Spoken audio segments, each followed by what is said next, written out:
Item ಯಾವುದೇ ಇರಲಿ try ಮಾಡಿ ಆಚಿ ಚಿಕನ್ ಮಸಾಲಾ. ಇನ್ನು ಯುದ್ಧ ಎಲ್ಲಿಗೆ ಬಂತು ಹಾಗಾದ್ರೆ? ಹಿಂದೂ ಮಹಾಸಾಗರದಲ್ಲೂ ಇರಾನ್ ಕ್ಷಿಪಣಿಗಳ ಆರ್ಭಟ ಜೋರಾಗಿದೆ. ಇರಾನ್ ಮುಖ್ಯ ಭೂಮಿಯಿಂದ 4000 ಕಿಲೋಮೀಟರ್ ದೂರಕ್ಕೆ ಕ್ಷಿಪಣಿ ಹಾರಿದೆ.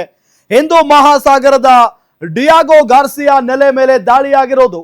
ಬ್ರಿಟನ್ ದೇಶದ ಡಿಯಾಗೋ ಗಾರ್ಸಿಯಾ ಸೇನಾ ನೆಲೆ. ಇರಾನ್ ದೇಶದ ಮಧ್ಯಮ ವ್ಯಾಪ್ತಿಯ ಖಂಡಾಂತರ ಕ್ಷಿಪಣಿ ಪ್ರಯೋಗ ಮಾಡಲಾಗಿದೆ ನೋಡಿ. ಅಮೆರಿಕ ಇಸ್ರೇಲ್ ವರ್ಸಸ್ ಇರಾನ್ ನಡುವೆ ನಡೀತಾ ಇರುವಂತಹ ಯುದ್ಧ ಇನ್ನು ಎಲ್ಲಿಗೆ ಹೋಗಿ ತಲುಪುತ್ತೋ ಗೊತ್ತಾಗ್ತಾ ಇಲ್ಲ. ಈ ಯುದ್ಧ ಮುಗಿಯೋ ಲಕ್ಷಣಗಳಂತೂ ಇಲ್ಲವೇ ಇಲ್ಲ. ಯಾರೂ ಕೂಡ ಒಂದು ಹೆಜ್ಜೆ ಹಿಂದೆ ಹೋಗುವಂತ ಕೆಲಸವನ್ನು ಕೂಡ ಮಾಡ್ತಾ ಇಲ್ಲ. ಇದೆಲ್ಲದರ ನಡುವೆ ಈಗ ಮತ್ತೊಂದು ದಾಳಿ ಹಿಂದೂ ಮಹಾಸಾಗರದಲ್ಲಿ. ಒಂದು ದೊಡ್ಡ ಕ್ಷಿಪಣಿ ದಾಳಿಯಾಗಿದೆ. ನಿಜಕ್ಕೂ ಕೂಡ ಭಯಾನಕ ಇದು. ಪ್ರತಿನಿತ್ಯ ಇದೇ ರೀತಿಯಾದಂಥ ಘಟನೆಗಳಿಗೆ ಸಾಕ್ಷಿ ಆಗ್ತಾ ಇದ್ದೀವಿ. ಇರಾನ್ ಮುಖ್ಯ ಭೂಮಿಯಿಂದ 4000 ಕಿಲೋಮೀಟರ್ ದೂರಕ್ಕೆ ಕ್ಷಿಪಣಿ ಹಾರಿರೋದು. ಹಿಂದೂ ಮಹಾಸಾಗರದ ಡಿಯಾಗೋ ಗಾರ್ಸಿಯಾ ನೆಲೆ ಮೇಲೆ ದಾಳಿ ಮಾಡಲಾಗಿದೆ. ಬ್ರಿಟನ್ ದೇಶದ ಡಿಯಾಗೋ ಗಾರ್ಸಿಯಾ ಸೇನಾ ನೆಲೆ. ಇರಾನ್ ದೇಶದ ಮಧ್ಯಮ ವ್ಯಾಪ್ತಿಯ ಖಂಡಾಂತರ ಕ್ಷಿಪಣಿ ಪ್ರಯೋಗ ಮಾಡಲಾಗಿದೆ. ಡಿಯಾಗೋ ಗಾರ್ಸಿಯಾ ನೆಲೆಗೆ ಇರಾನ್ನ 2 ಕ್ಷಿಪಣಿಗಳು ಅಪ್ಪಳಿಸಿದಾವೆ. ಬ್ರಿಟನ್ ದೇಶದ ಈ ಸೇನಾ ನೆಲೆಯನ್ನ ಅಮೆರಿಕ ಬಳಕೆ ಮಾಡಿಕೊಳ್ತಾ ಇದೆ. ವಾಲ್ ಸ್ಟ್ರೀಟ್ ಜರ್ನಲ್ ಪತ್ರಿಕೆಯಿಂದ ದಾಳಿ ಬಗ್ಗೆ ಮಾಹಿತಿ ದೃಢಪಟ್ಟಿರೋದು. ಅತಿ ದೂರಕ್ಕೆ ಕ್ಷಿಪಣಿ ಉಡಾಯಿಸಿ ಅಚ್ಚರಿ ಮೂಡಿಸಿದೆ ಇರಾನ್. ಇರಾನ್ನ 2 ಕ್ಷಿಪಣಿಗಳ ಪೈಕಿ 1 ಕ್ಷಿಪಣಿ ಆಗಸದಲ್ಲೇ ಉಡಿಸಾಗಿದೆ. ಇರಾನ್ ಕ್ಷಿಪಣಿ ವಿರುದ್ಧ ಇಂಟರ್ಸೆಪ್ಟರ್ ಕ್ಷಿಪಣಿ ಪ್ರಯೋಗ ಮಾಡಲಾಗಿದೆ. ವಾಯು ರಕ್ಷಣಾ ವ್ಯವಸ್ಥೆಯಿಂದ 1 ಕ್ಷಿಪಣಿ ಧ್ವಂಸವಾಗಿರುವ ಮಾಹಿತಿಯೂ ಕೂಡ ಬಂದಿರೋದು. ಮತ್ತೊಂದು ಕ್ಷಿಪಣಿ ಡಿಯಾಗೋ ಗಾರ್ಸಿಯಾ ನೆಲೆಗೆ ಅಪ್ಪಳಿಸಿರುವ ಮಾಹಿತಿಯೂ ಕೂಡ ಇದೆ. ಒಟ್ಟಾರೆ 2 ಕ್ಷಿಪಣಿಗಳನ್ನ ಇವರು ಹಾರಿಸಿದ್ರು. ಬಟ್ 1 ಕ್ಷಿಪಣಿಯನ್ನ ಆಗಸದಲ್ಲೇ ಉಡಿಸ್ ಮಾಡಿ ಹಾಕಲಾಗಿದೆ ಅನ್ನೋದು ಗೊತ್ತಾಗ್ತಾ ಇದೆ. ಇರಾನ್ ಕ್ಷಿಪಣಿ ವಿರುದ್ಧ ಇಂಟರ್ಸೆಪ್ಟರ್ ಕ್ಷಿಪಣಿ ಪ್ರಯೋಗ ಮಾಡಲಾಗಿದೆ ನೋಡಿ. ವಾಯು ರಕ್ಷಣಾ ವ್ಯವಸ್ಥೆಯಿಂದ 1 ಕ್ಷಿಪಣಿ ಧ್ವಂಸವಾಗಿರುವಂತ ಮಾಹಿತಿ ಇದೆ. ಮತ್ತೊಂದು ಕ್ಷಿಪಣಿ ಡಿಯಾಗೋ ಗಾರ್ಸಿಯಾ ನೆಲೆಗೆ ಅಪ್ಪಳಿಸಿರುವ ಮಾಹಿತಿಯೂ ಕೂಡ ಲಭ್ಯವಾಗ್ತಾ ಇದೆ. ನೋಡಿ ಏನೇನ್ ಮಾಡೋದಕ್ಕೆ ಹೋಗ್ತಾ ಇದೆಯೋ ಇರಾನ್. ಒಂದ್ ಕಡೆ ಅಮೆರಿಕ, ಮತ್ತೊಂದು ಕಡೆ ಇಸ್ರೇಲ್. ನಾವಂತೂ ಯಾವುದೇ ಕಾರಣಕ್ಕೂ ಹಿಂದೆ ಹೆಜ್ಜೆ ಇಡಲ್ಲ ಅಂತ ಹೇಳಿ ಏನು ಇರಾನ್ ಹೇಳ್ತಾ ಇದೆ.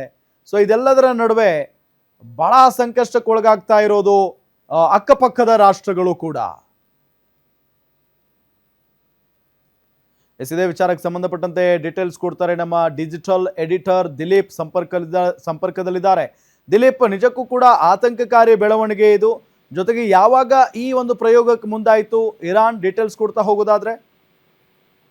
ರಾಮ್, ಏನಂದ್ರೆ ಈ ಒಂದು ಬ್ರಿಟನ್ ದೇಶದ ಒಂದು ಹಿಡಿತದಲ್ಲಿರುವಂತಹ ಡಿಯಾಗೋ ಗಾರ್ಸಿಯಾ ಸೇನಾ ನೆಲೆ ಏನು ಭಾರತದ ಮುಖ್ಯ ಭೂಮಿ ಇದೆ, ಆ ನಂತರ ಲಕ್ಷದ್ವೀಪ, ಮಾಲ್ಡೀವ್ಸ್ ಆದ ನಂತರ ಅದರ ಒಂದು ಕೆಳಭಾಗದಲ್ಲಿ ಅಂದ್ರೆ ಇನ್ನಷ್ಟು ದಕ್ಷಿಣಕ್ಕೆ ಹೋದ್ರೆ ಅಲ್ಲಿ ಡಿಯಾಗೋ ಗಾರ್ಸಿಯಾ ನೆಲೆ ಇದೆ. ಹಿಂದೂ ಮಹಾಸಾಗರದಲ್ಲಿ ಇರುವಂತಹ ಬ್ರಿಟಿಷ್ ಒಂದು ಪ್ರಾಂತ್ಯ ಇದು. ಈ ಒಂದು ಸೇನಾ ನೆಲೆಯನ್ನ ಬ್ರಿಟನ್ ಯಾವುದೇ ಕಾರಣಕ್ಕೂ ಅಮೆರಿಕಾಗೆ ಈವರೆಗೂ ಬಳಕೆಗೆ ಅನುಮತಿ ಕೊಟ್ಟಿರಲಿಲ್ಲ. ಆದ್ರೆ ನಿನ್ನೆ ಅಷ್ಟೇ ಬ್ರಿಟನ್ ಪ್ರಧಾನಿ ಕೀರ್ ಸ್ಟಾರ್ಮರ್ ಅವರು ಅಮೆರಿಕಾಗೆ ಈ ಒಂದು ನೆಲೆಯನ್ನ ಬಳಸಿಕೊಳ್ಳೋಕೆ ಅನುಮತಿ ಕೊಟ್ಟರು. ಈ ಅನುಮತಿ ಕೊಟ್ಟ ಬಳಿಕ ಬಹುಶಃ ನಿನ್ನೆ ರಾತ್ರಿ ಅಥವಾ ಇಂದು ಬೆಳಗ್ಗೆ ಈ ಒಂದು ದಾಳಿ ನಡೆದಿದೆ ಅನ್ನೋ ಮಾಹಿತಿ ಲಭ್ಯ ಆಗ್ತಾ ಇದೆ. ಡಿಯಾಗೋ ಗಾರ್ಸಿಯಾ ನೆಲೆ ಮೇಲೆ ದಾಳಿ ನಡೆಸಿರೋದು ಅತ್ಯಂತ ಪ್ರಮುಖ ಆಗುತ್ತೆ. ಯಾಕಂದ್ರೆ ಇರಾನ್ನ ಮುಖ್ಯ ಭೂಮಿಯಿಂದ 4000 ಕಿಲೋಮೀಟರ್ ದೂರದವರೆಗೂ ಹಾರುವಂತಹ ಕ್ಷಿಪಣಿಯನ್ನ ಪ್ರಯೋಗ ಮಾಡಲಾಗಿದೆ. ಈವರೆಗೂ ಇರಾನ್ ಬಳಿ 4000 ಕಿಲೋಮೀಟರ್ ದೂರ ಹಾರುವಂತ ಕ್ಷಿಪಣಿ ಇದೆಯಾ ಇಲ್ವೋ ಅನ್ನೋ ಮಾಹಿತಿ ಇರಲಿಲ್ಲ. ಆದ್ರೆ ಈಗ 4000 ಕಿಲೋಮೀಟರ್ ದೂರಕ್ಕೆ ತನ್ನ ಮಧ್ಯಮ ಕ್ರಮಾಂಕದ ಕ್ಷಿಪಣಿಯನ್ನ ಪ್ರಯೋಗ ಮಾಡೋದ್ರ ಮೂಲಕ ಇರಾನ್ ಅಚ್ಚರಿ ಮೂಡಿಸಿದೆ. 2 ಕ್ಷಿಪಣಿಗಳನ್ನ ಹಾರಿಸಿದೆ ಇರಾನ್.